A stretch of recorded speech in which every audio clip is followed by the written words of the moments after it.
क्या आपको पता है, सिर्फ पृथ्वी नहीं, पूरा ब्रह्मांड एक सर्प के फन पर टिका है और उस सर्प का नाम है अनंत शेषनाग। पुराणों के अनुसार ब्रह्मांड में 14 लोक हैं, 7 ऊपर और 7 नीचे, और ये सभी लोग शेषनाग के फनों पर टिके हुए हैं। शेषनाग स्वयं टिके हैं भगवान विष्णु के कूर्म अवतार पर, जो क्षीर सागर में योग निद्रा में विराजमान है। भगवान विष्णु की नाभि से एक दिव्य कमल निकलता है और उसी कमल पर ब्रह्मा जी विराजते हैं। पुराण कहते हैं 14 लोक उसी कमल की डंठल में स्थित हैं। अब चलिए जानते हैं हर एक लोक को एक एक करके। सबसे ऊपर है ब्रह्मलोक, जहां मां सरस्वती के साथ ब्रह्मा जी निवास करते हैं। यहां से सृष्टि की रचना होती है।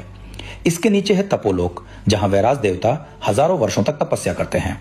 जनलोक में रहते हैं संकादि ऋषि, जो जन्म से ही ज्ञानी हैं। महरलोक है भृगु और अन्य महर्षियों का लोक, जहां ज्ञान और यज्ञ चलते रहते हैं।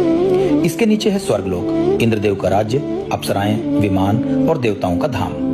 स्वर्ग और पृथ्वी के बीच का अंतरिक्ष भूअरलोक कहलाता है, जहां ग्रह, नक्षत्र और देवमार्ग हैं।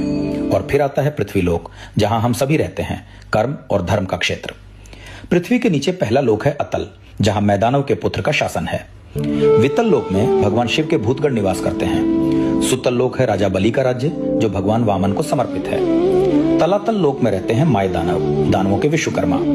महातल लोक में करोड़ों नाग जाति निवास करती है।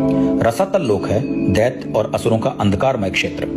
सबसे नीचे है पाताल लोक, जहां नागों और दैत्यों की गहरी गुफाएं हैं, और इनके भी नीचे लाखों नरकलोक माने गए हैं।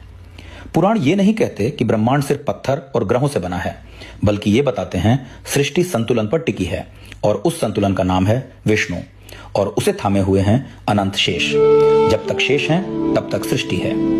अगर आपको यह ज्ञान शक्तिशाली लगा तो लाइक करो, फॉलो/सब्सक्राइब करो और कमेंट में लिखो ओम नमो नारायणाय।